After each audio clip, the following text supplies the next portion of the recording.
no tax increases, but remind people some of the highlights of the budget for people who missed it. I think you're right. No tax increases. The budget is a little down from the year prior. I think it's right at 74 million.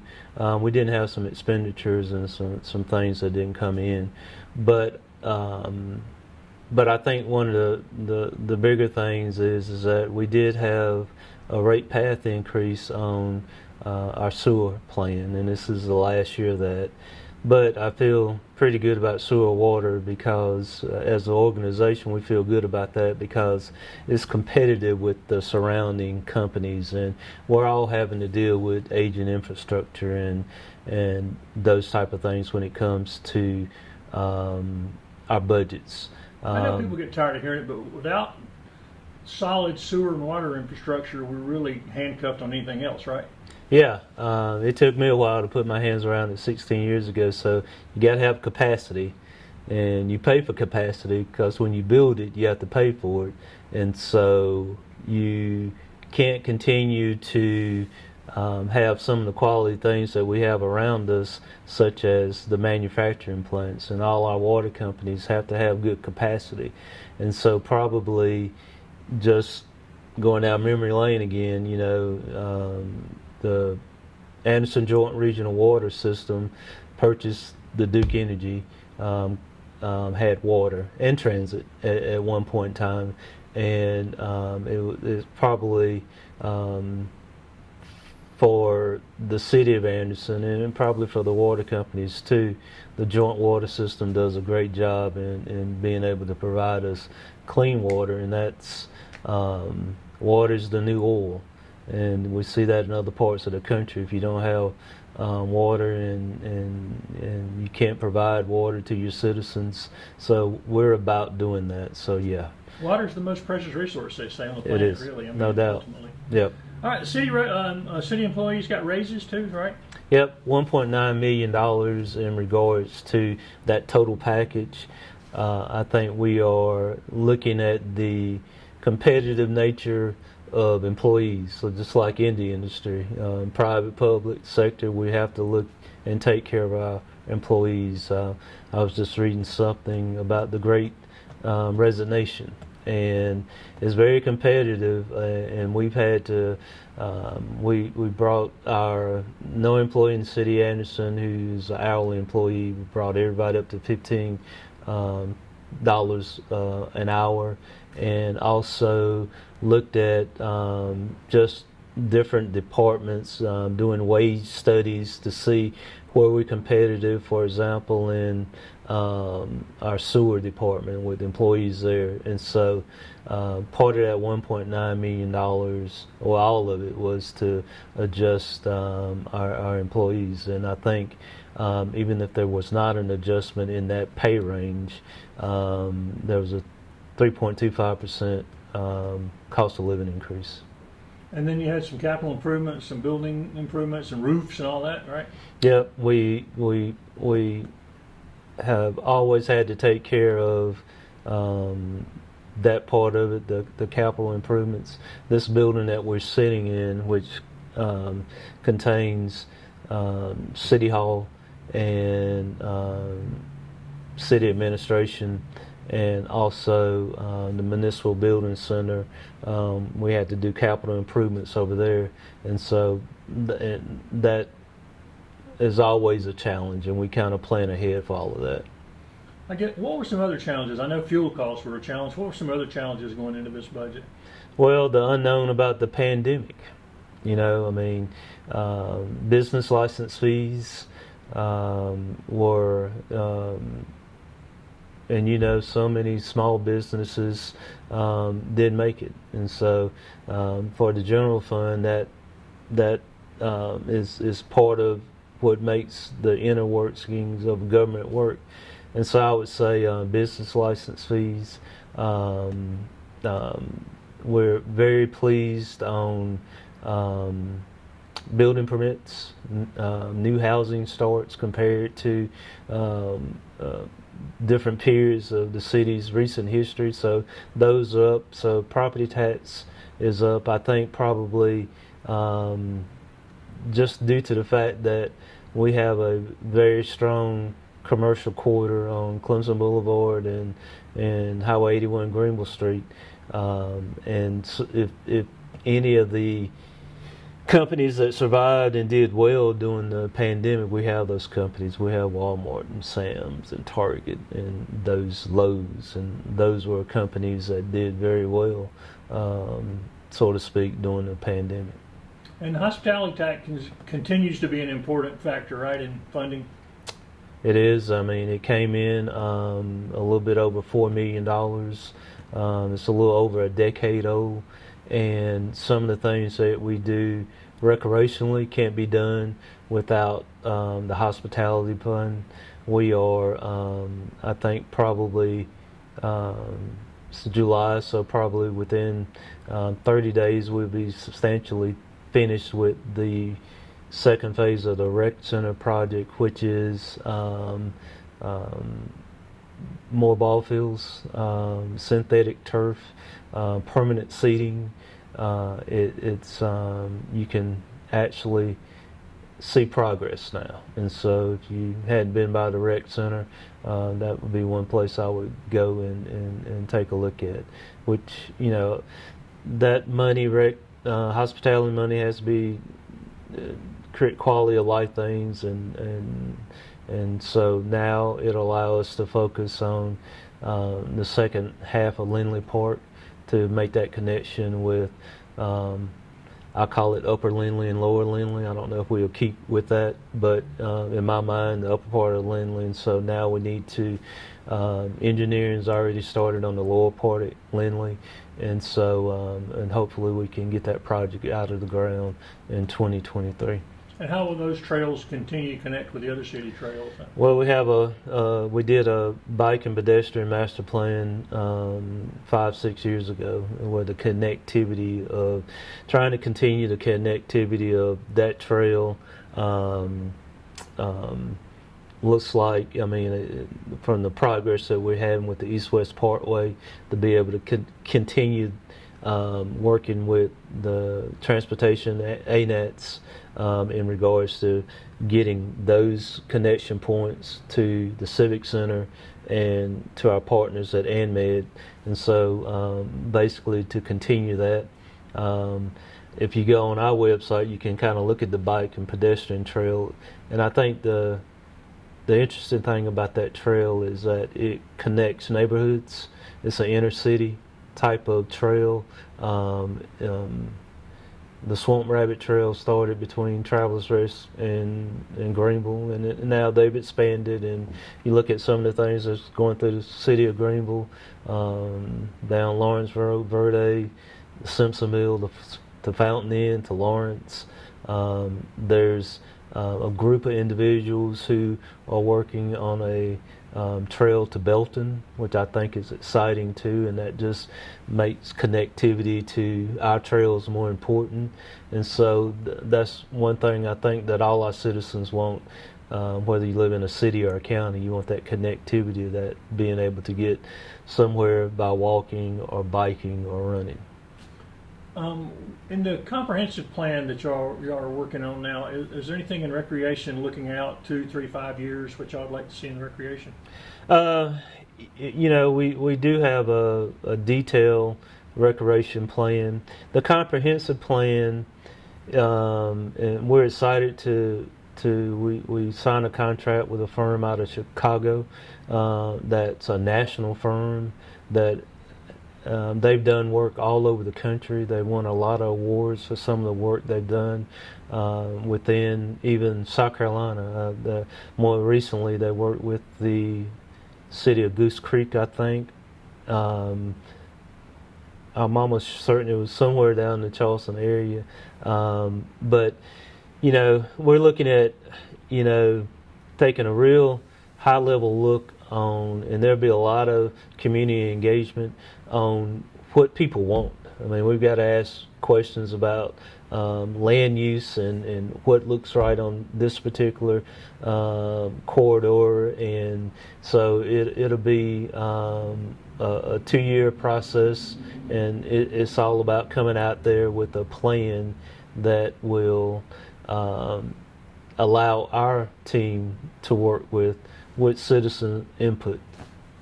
Any other news coming from downtown development? I know the new green space on the north end of town is being used some. Yeah, we were down there just last Friday, North Main Commons, and just excited about that public space next to Magnetic Brewery, and even some of the. I mean, TBA has a art fountain project there that depicts the textile industry and our heritage to the textile industry. McCoy Wright is also looking at they're substantially completing that commercial building there, and we understand that'll be a mix of retail, so I think that's important. We finished the streetscape, and also some additional parking behind Kimbrell's. If people are looking for parking, is always continues to be an issue now, and that's a good thing. But we're pleased with that part of the development, and there's a lot of development, Greg, throughout the community, the city, from and a lot of time the private sector hears about it before we hear about it, as far as people applying for building permits. But you start looking at the Clemson Boulevard corridor and the old Chick-fil-A building, and there's a Dunkin' Donuts that is going up on. I understand that's 3 tenants. So there's just not only downtown, but there's a lot of activity in general. Well, that new North Main Commons really kind of puts an exclamation point on stretching downtown. It is. I was talking to someone the other day, and they said it appeared that downtown was moving.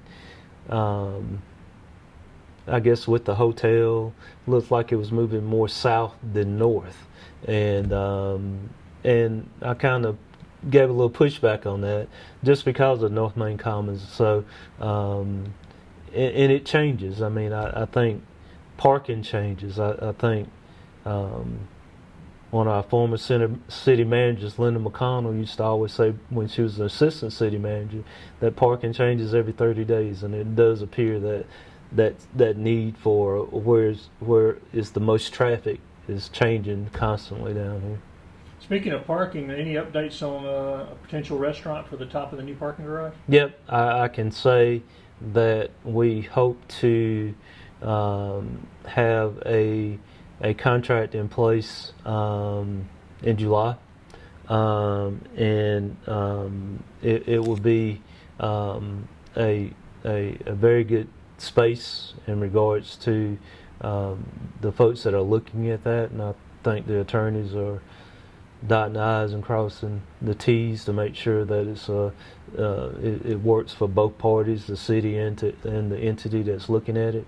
And I think that the public will be pleased with it. These folks operate in a couple of different markets, and they really like our space. And if that all goes as planned a year out, how long would it take them to do? Do you have any idea? Well, they are convinced that they can be up and running by Thanksgiving. Wow. And so, but y'all have built everything. We built a lot of things out in that already. So I think they want to.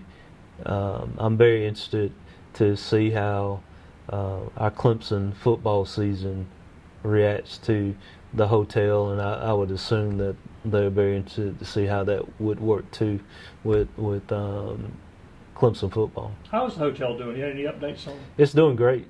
I think the Paragon is pleased with the occupancy rate. I see. I'm a drive through the parking garage and looking at tags. I see a lot of out-of-state tags that are choosing to stay here, and so they're very pleased with the business model, and it's doing well. Does the city still getting a lot of requests from folks wanting to live downtown? Any updates on Palmetto Lofts? They're close to opening, I guess. Yeah, I mean, I know I keep saying 30 days out, but supposedly they are leased. And I noticed this week where some of the heavy equipment is being dispersed, so they must be getting very close. So again, I think that's 31, 32 units. We also have the Chem-Tex property that on Tribble and Murray that those folks seem to think that they'll get started very soon as far as moving dirt. And so, again, 120 some odd units too in close proximity to downtown. So there's a lot of interest in both mill sites, the one in the county, the Anderson Mill site, and the Equinox in the county, the Equinox Mills and the Anderson Mill site. And that would be, we've had these vacant land uses on these mill sites for a while, and so hopefully there are people from the outside that are looking very seriously at those projects too. Yeah, and if those all go as planned, 5 years from now, Anderson would be a very different place in terms of housing, plenty of housing, and downtown expansion. And yeah, I mean the east-west expansion is good. Our friends to the east of us, Anderson University, they again will have, I think, a record freshman enrollment in football in 2024. So that puts a different flavor on a Saturday with two major universities with big time athletics right in your back door. That can't hurt. How about the buildings are kind of across from City Hall here? They've been in renovation stage for a while. You heard any updates on those? I have not, and we're very interested in the owners of those buildings moving forward. I think when you start looking at, if we think about where we were 20 years ago with vacant buildings. 20 years ago we had an old belt site. 20 years ago we had the old Bells building. 20 years ago we had the space where the event center is right now. And so you start looking at over a couple of decades where we've taken away what I would say eyesores and made them to useful in a very historic way. I mean, the Blakely Inn, and so to your point, maybe that's one of in the old Sullivan King's building across on McDuffie.